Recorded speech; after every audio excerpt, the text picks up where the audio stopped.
The breaking point. Admiral Helena Reyes stood at the viewport of the Earth Defense Force flagship Defiant, watching the Galactic Assembly delegation's ships depart. Their gleaming hulls caught the sunlight as they accelerated away from Earth orbit, leaving behind nothing but crushed hopes and bitter disappointment. "They really did it," Commander James Walsh said quietly beside her. 300 years of preparation, all our achievements, everything we've done to prove ourselves worthy, and they still rejected us." Helena's jaw tightened as she recalled the Assembly Speaker's condescending tone. "While humanity has shown remarkable progress for such a young species, you remain too unpredictable, too aggressive. Your history of conflict makes you unsuitable for membership. This decision is final." The rejection had been unanimous. Every single one of the Assembly's 13 founding races had voted against Earth's admission. They'd cited humanity's wars, their rapid technological advancement, their concerning tendencies toward expansion. But Helena knew the real reason: they were afraid. Afraid of humanity's potential, afraid of what they might become. "Send word to Acting President Torres," Helena said finally. "I need an emergency meeting with the Joint Chiefs. And get me everything we have on non-assembly worlds, especially the ones they've rejected before us." The next 48 hours passed in a blur of classified briefings and heated debates. Helena found herself in the heart of the Pentagon's secure conference facility, surrounded by Earth's highest military and civilian leadership. The massive holographic display at the center of the room showed a map of known space, with Assembly territories marked in blue and independent systems in red.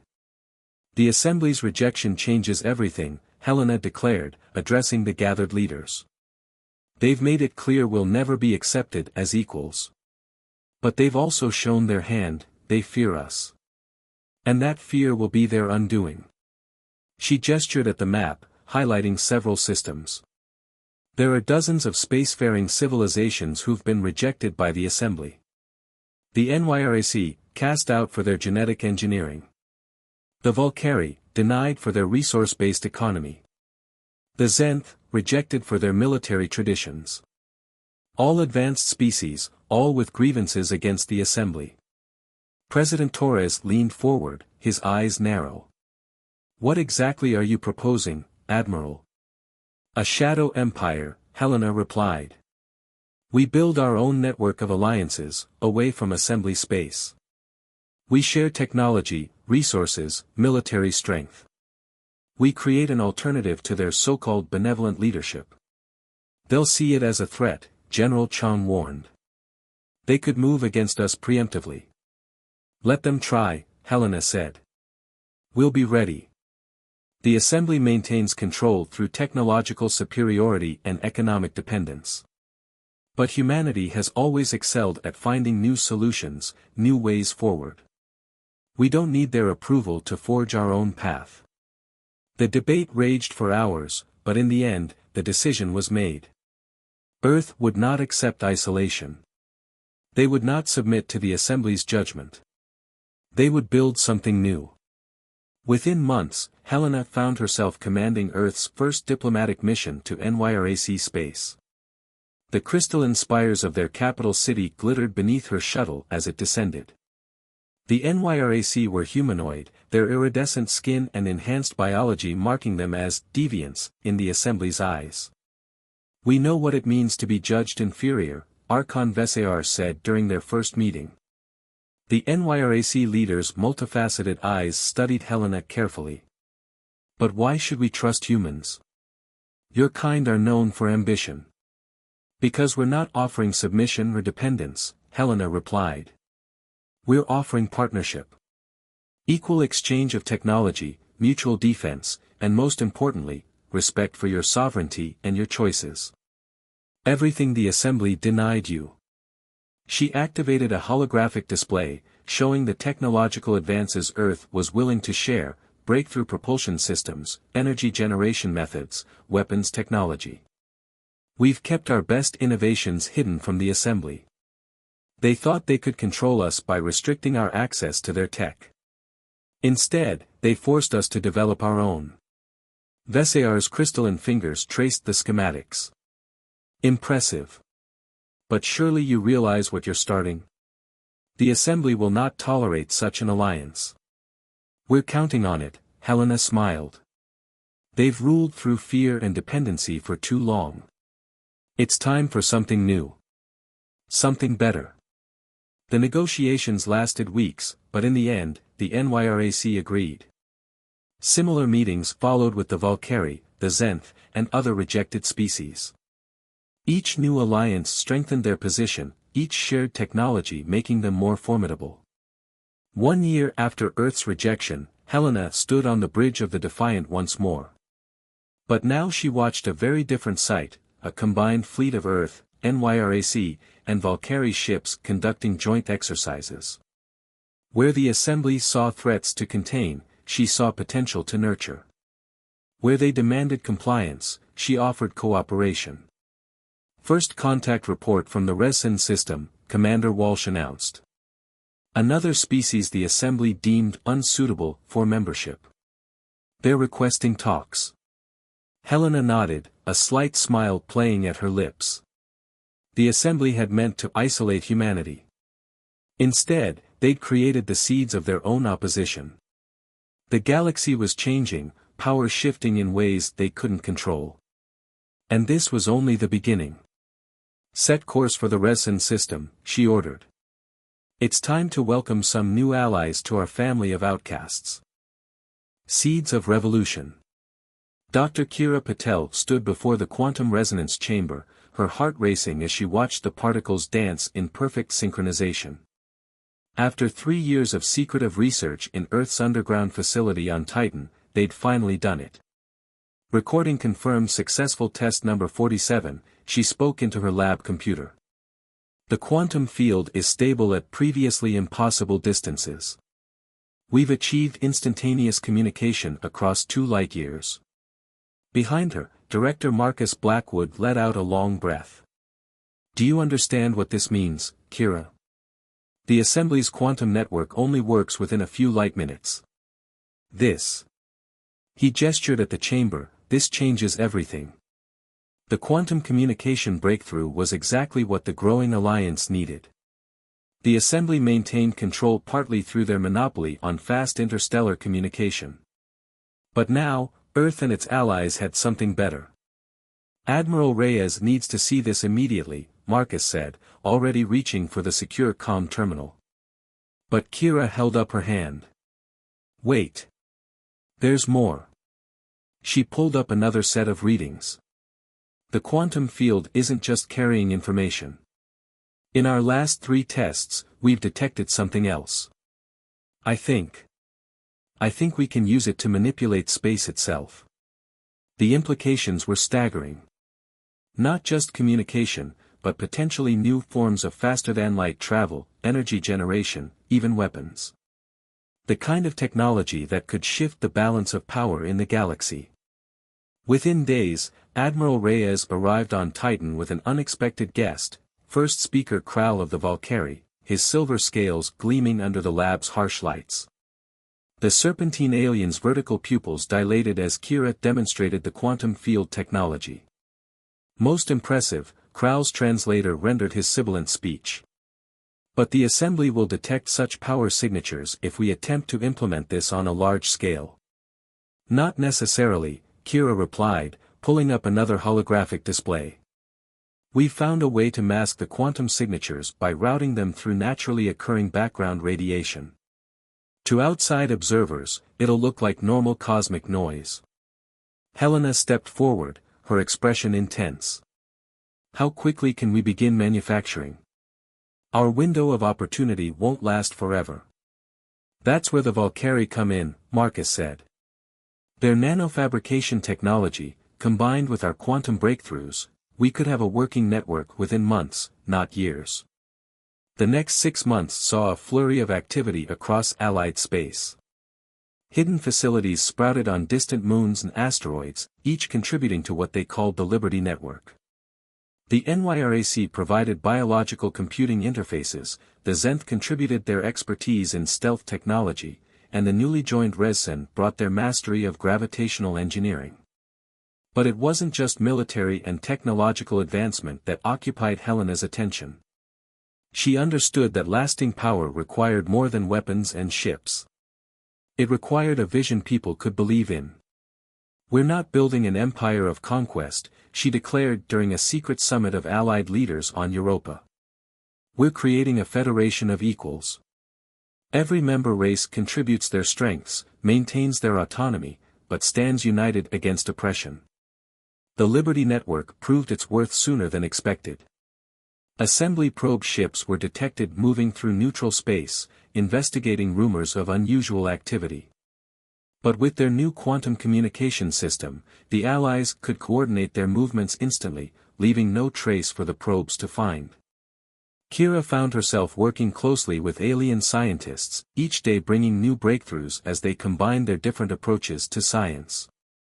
The NYRAC scientist Versal became both a colleague and friend, their discussions ranging from quantum mechanics to philosophy. "The Assembly claims they rejected us all to maintain stability," Versal said one day as they calibrated the quantum field. "But true stability comes from adaptation and growth, not stagnation. They fear change because they cannot control it." Their conversation was interrupted by an urgent communication from Helena. Assembly ships had been detected in force near the Valkyrie border. Not just probe ships this time, but warships. "They're testing us," Helena's hologram explained to the gathered Alliance leadership. "Looking for weakness, trying to intimidate us back into isolation. But thanks to the Liberty Network, we're ready." The Assembly ships found nothing but empty space and silent systems. Meanwhile, deep in protected territory, the Alliance continued to grow stronger.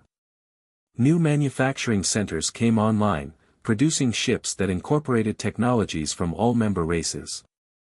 Research facilities pushed the boundaries of science, free from assembly restrictions. But their greatest advantage remained secret. In her lab on Titan, Kira and her team had made another breakthrough. The quantum field could indeed be used to manipulate spacetime, creating micro-wormholes stable enough for ships to pass through. "It's not just faster than light," she explained to Helena and the Alliance leaders. "It's instant travel between any 2 points in the network." The Assembly's greatest advantage has always been their ability to rapidly respond to threats. Now we can move faster than they ever could. Helena studied the technical data carefully. "How long until it's ready for full deployment?" 3 months for the first phase, Kira replied.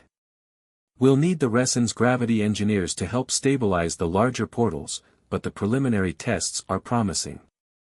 As she looked around the room at the gathered leaders, Human, NYRAC, Valkyrie, Zenth, Rezen, and others who had joined their cause, Kira felt a surge of pride. The Assembly had rejected them all, tried to keep them weak and divided. Instead, they'd found strength in each other, building something greater than any one race could achieve alone. "The Assembly thinks they've contained us," Helena said, her voice firm. "They're about to learn how wrong they are. Begin full production of the portal network. It's time to show the galaxy what the outcasts can do." As the leaders dispersed to their tasks, Kira returned to her lab, Versal at her side. The quantum resonance chamber hummed with potential, each particle a tiny promise of the revolution to come. The Assembly had built their power on control and fear. The Alliance would build something new, founded on cooperation, innovation, and the unshakable determination of those who refused to be suppressed. The seeds of revolution had been planted. Soon, they would bear fruit that would shake the foundations of galactic power. The Shadow Network. The marketplace on Nexus Station hummed with activity, 1,000 different species trading goods from across known space. To casual observers, it looked like any other independent trading post, technically neutral, carefully avoiding Assembly attention. But Lieutenant Raj Sharma knew better. Raj moved through the crowded corridors, his civilian clothes concealing both his rank and the quantum communicator hidden beneath his sleeve. Every trading stall he passed, every merchant haggling over prices, was another node in humanity's invisible empire. "Shipment of Centaurian silk for Outpost 7, a Zenth trader announced loudly, their feathered crest rippling. The actual message, transmitted via quantum pulse, assembly fleet movements near the NYRAC border. Too expensive, Raj replied with a dismissive wave. Quantum response, defensive positions ready. Proceed with Operation Starcross. This was how the Alliance had built its power, not through obvious military might, but through a web of trade, information, and hidden strength. While the Assembly watched for armies, they missed the real threat growing in plain sight. Back in her command center on the relocated Defiant, Admiral Helena Reyes reviewed the incoming intelligence. The Assembly's still searching the outer rim, she noted to her staff. They're looking for military bases, weapon stockpiles. Traditional threats. Their arrogance blinds them, First Speaker Krall observed, his hologram flickering slightly. They cannot imagine power structured differently than their own. The Liberty Network had evolved far beyond its origins. Dr. Patel's quantum technology had enabled not just communication and transport, but a new kind of economy. Resources flowed invisibly between allied worlds, scientific knowledge was shared instantly, and coordination happened faster than the Assembly could track. Status report from Project Phoenix, Commander Walsh announced, bringing up a secure display. Dr. Patel's team has successfully integrated res and gravity tech with the quantum portal network. We can now move entire fleets without leaving a trace. Helena nodded, studying the data. The Alliance's ships were scattered across thousands of hidden locations, ready to converge instantly through the quantum portals. But their true strength lay in what the Assembly couldn't see, the countless ordinary citizens, merchants, and traders who formed their intelligence network. On Nexus Station, Raj continued his rounds, each seemingly casual interaction part of a larger pattern. The Alliance had learned from humanity's history, resistance movements, underground railroads, shadow economies. They'd adapted these concepts to an interstellar scale. Interesting merchandise, a Resan observer noted, their crystalline form refracting the station's lights. The Assembly's new trade restrictions are making certain items difficult to acquire. The Assembly had indeed tightened its grip, implementing stricter trade controls and increasing patrols. But their efforts came too late. The Shadow Network was already self-sustaining, too distributed to shut down. In her lab, now hidden in an asteroid facility, Dr. Patel worked with Versal on their latest breakthrough. The quantum field doesn't just transmit information, she explained to Helena during a secure briefing. It's becoming a parallel dimension of sorts. We can store energy there, potentially even create permanent structures. A universe between universes, Versal added, their iridescent skin shifting with excitement. Beyond the Assembly's reach or understanding. The implications were staggering. Not just hidden shipyards and bases, but entire cities could exist in quantum space, invisible to conventional detection. Helena brought this information to the Alliance Council, where representatives from all member species gathered in quantum-linked chambers. The council chamber itself existed partially in quantum space, their avatars meeting in a realm between dimensions. We've moved beyond mere resistance, Helena declared. We're building a new kind of civilization. One that exists in the spaces between what the Assembly can see or control. But success brought its own challenges. As the network grew, so did the risk of discovery. Assembly investigators had begun noticing patterns, missing resources, unexplained energy signatures, too many coincidences. They're conducting deeper scans of trading posts, Raj reported from Nexus Station. Using new quantum detection protocols. They suspect something, even if they don't know what. Helena had anticipated this. Implement Phase Sigma, she ordered. It's time to test our quantum camouflage technology. The next few weeks saw a carefully choreographed dance across Allied space. As Assembly investigators approached, entire facilities shifted partially into quantum space, becoming invisible to conventional sensors. Trade routes reorganized themselves, leaving false trails for the Assembly to follow. Dr. Patel's team worked around the clock, refining their control over quantum space.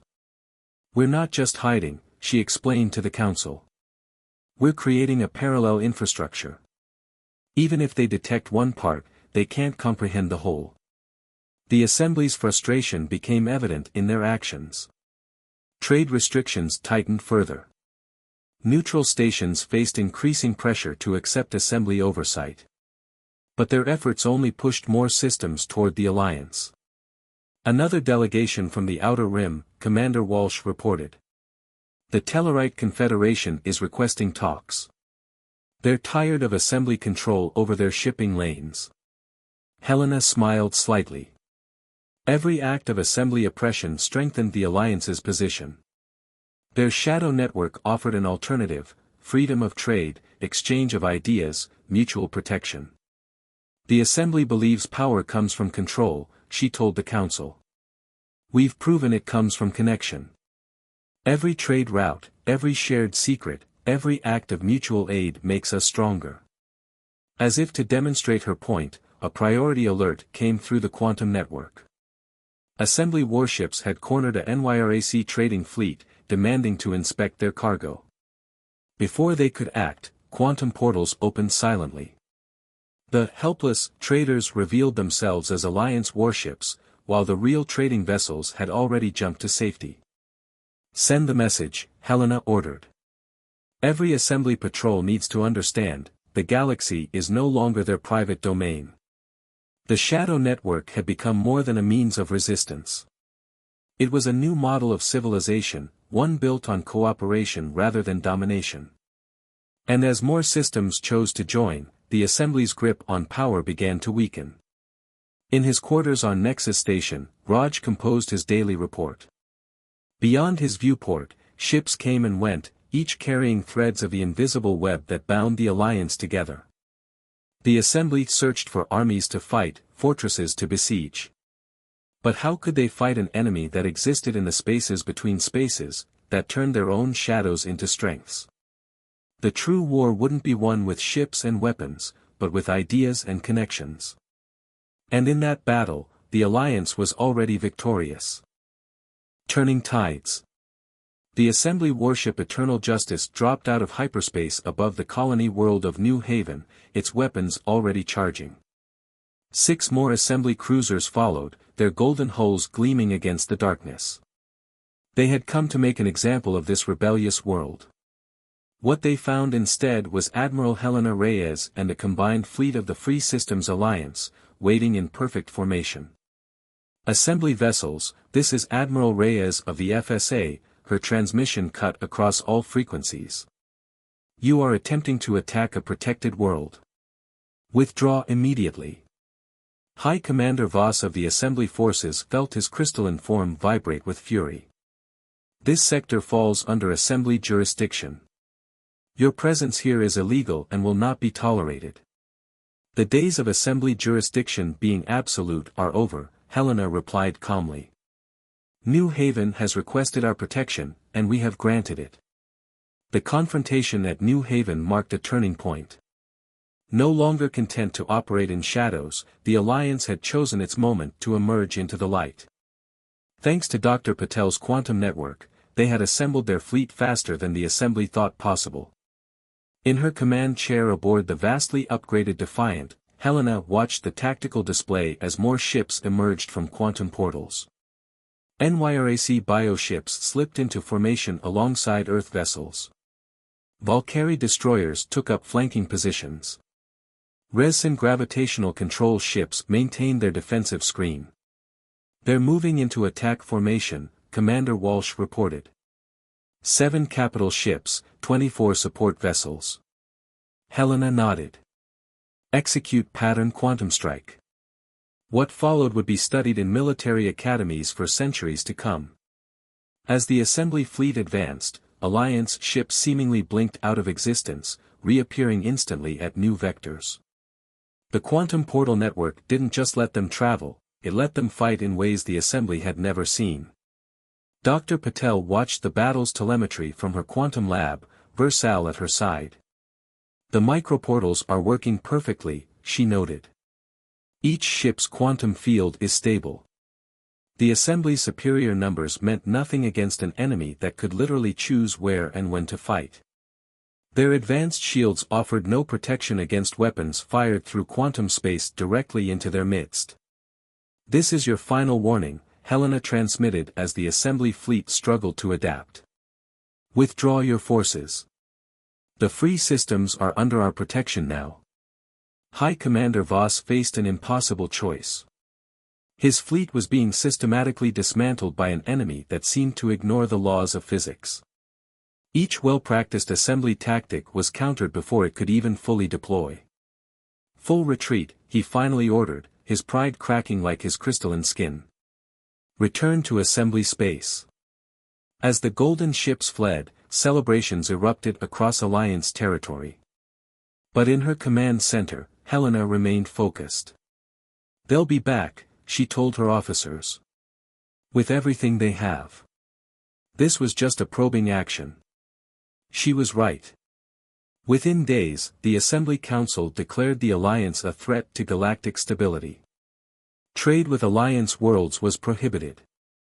Assembly citizens found cooperating with rebels would face severe punishment. But their actions came too late. The Alliance's shadow network had already grown too strong, too distributed to dismantle. And now, with their military power demonstrated, more systems began openly declaring their independence from Assembly control. Another delegation arriving from the Mid-Rim, Raj reported from his new position as diplomatic liaison. "The Meridian Confederation is voting on Alliance membership. Their shipyards would be a significant asset."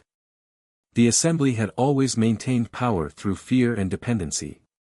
But the Alliance offered something more powerful: hope and partnership. Dr. Patel's quantum network had evolved into a true technological revolution, allowing member worlds to share resources and knowledge freely. "They thought keeping us isolated would keep us weak," Helena told the expanded Alliance Council. "Instead, they forced us to innovate, to find strength in cooperation rather than competition." The Assembly's response was predictable: they began assembling the largest fleet in their history. Thousands of ships gathered at strategic points, preparing to crush the rebellion once and for all. But the Alliance had planned for this. As Assembly forces mobilized, quantum sensors tracked their every move. The Shadow Network, now operating openly, provided real-time intelligence that no amount of Assembly security could prevent. "They still think in terms of traditional space warfare," First Speaker Krall observed during a strategy session. "They cannot comprehend how thoroughly we've changed the rules." Dr. Patel's team had continued pushing the boundaries of quantum technology. "We're not just using quantum space for transport anymore," she explained to the Council. "We're learning to reshape reality itself." The Assembly's mighty fleet would find itself facing an enemy that could appear anywhere, strike from impossible angles, and vanish before retaliation. But more importantly, they would face an ideology that directly challenged their authority. "Send word through the network," Helena ordered. "Any system that wishes to join us will be welcomed and protected. The Assembly's age of unchallenged dominion is over."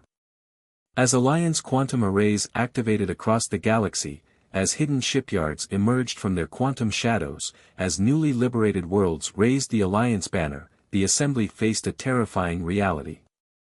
They had created their own worst nightmare, not through cruelty or malice, but through the simple act of rejection. They had meant to isolate humanity. Instead, they had forced humanity to build something greater than they could have imagined. An empire not of conquest, but of liberation. Empire of the free. The greatest fleet in Assembly history filled the space around their capital world, Eternia Prime. 10,000 ships formed an impenetrable wall of golden hull plating and energy shields. Behind them, the crystalline spires of the Assembly's seat of power sparkled like stars. "Once, we feared them," Admiral Helena Reyes mused, standing on the bridge of the Defiant. "Now they fear us enough to gather every ship they have for their final defense." The Alliance fleet materialized from quantum space in perfect formation. Not just warships, but vessels of every kind from every member race. Trading ships retrofitted with quantum drives. NYRAC biological cruisers. Valkyrie stealth destroyers. Ships that had once smuggled hope through the Shadow Network, now flying openly under the Alliance banner. Dr. Patel's voice came through the quantum comm from her position in the science vessel Innovation. The quantum field is stable across all ships. Assembly sensors will be partially blind to our movements. Send the transmission, Helena ordered. Her image appeared before the Assembly Council, where the representatives of the 13 founding races sat in their crystalline chamber. This is Admiral Helena Reyes of the Free Systems Alliance. We're not here to destroy you, but to end your monopoly on power. Surrender your authority over independent systems, and there need be no bloodshed. High Speaker Voss rose from his seat, his crystalline form pulsing with anger. You dare dictate terms to us? We who have maintained peace in this galaxy for 10,000 years. Peace through suppression is no peace at all, Helena replied. You've contained progress, stifled innovation, all in the name of stability. That ends today. The Assembly's response was swift and predictable. Their massive fleet surged forward, weapons blazing. But they were fighting an enemy that had fundamentally changed the rules of warfare. Alliance ships phased in and out of quantum space, striking from impossible angles. Dr. Patel's latest breakthrough allowed them to temporarily shift portions of enemy vessels into quantum space, bypassing shields entirely. The Assembly's numerical advantage meant nothing against an enemy they couldn't effectively target or defend against. But this wasn't just a battle of ships and weapons. Throughout Assembly space, quantum transmitters activated. The Shadow Network emerged into the light, broadcasting the truth to every suppressed world and system. The Assembly doesn't protect you, Helena's message spread. They control you. Today, we offer a choice. True independence. True cooperation. True progress. Raj, coordinating from Nexus Station, watched as the responses flooded in. System after system declared their support for the Alliance. Assembly garrison fleets found themselves surrounded by the very populations they were meant to control. In her lab aboard the Innovation, Dr. Patel monitored the quantum field readings with Versal. The network is holding, she reported. Every ship, every world, connected in real time. We're making history happen. The Assembly fleet fought with desperate fury, but they were fighting more than ships, they were fighting an idea. The concept that different species could work together as equals, that progress wasn't something to be feared and controlled. Look at their tactics, First Speaker Krall observed from his command ship. Still trying to maintain rigid formation, still following doctrines written millennia ago. They cannot adapt because they've forgotten how. The battle raged for hours, but its outcome was never really in doubt. The Assembly's mighty wall of ships crumbled before an enemy that could strike from anywhere, that turned their own rigid tactics against them. When High Speaker Voss finally called for surrender, half the Assembly worlds had already declared their independence. Helena stood in the Assembly Council chamber, her boots clicking on the crystalline floor where no human had ever been permitted to stand. Representatives from every Alliance world joined her, physically or via quantum projection. The age of the Assembly is over, she declared. But we're not here to replace one empire with another. Each world, each species, will have true independence.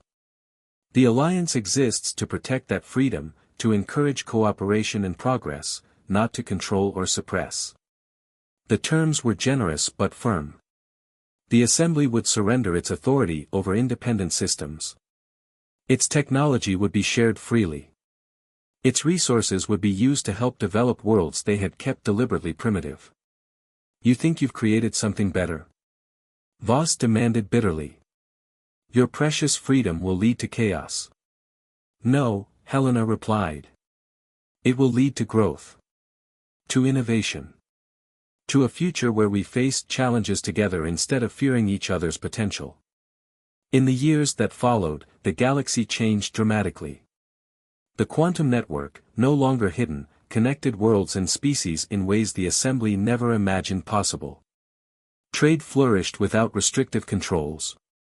Scientific advancement accelerated as different races shared knowledge freely. Dr. Patel established the Quantum Science Academy, where researchers from all species could study and develop new technologies together.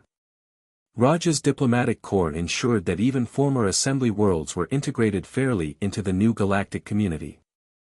The assembly hadn't disappeared entirely, they maintained authority over their original 13 worlds. But they were now just one voice among many in the galactic community, their power to suppress and control finally broken. Standing in her office in the new Alliance headquarters on Earth, Helena looked out at the quantum portals flickering in orbit, connecting humanity's homeworld to 1,000 others. Ships of every design and origin moved freely through space that had once been restricted by fear and suspicion.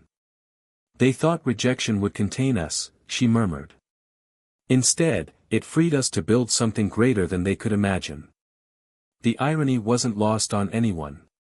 In trying to isolate humanity, the assembly had sparked a revolution that reshaped the galaxy. In rejecting Earth for being too unpredictable, too innovative, too willing to challenge the status quo, they had guaranteed those very qualities would be their undoing. The Free Systems Alliance became not just a political entity but a symbol, proof that cooperation was stronger than control, that diversity brought strength, that progress shouldn't be feared.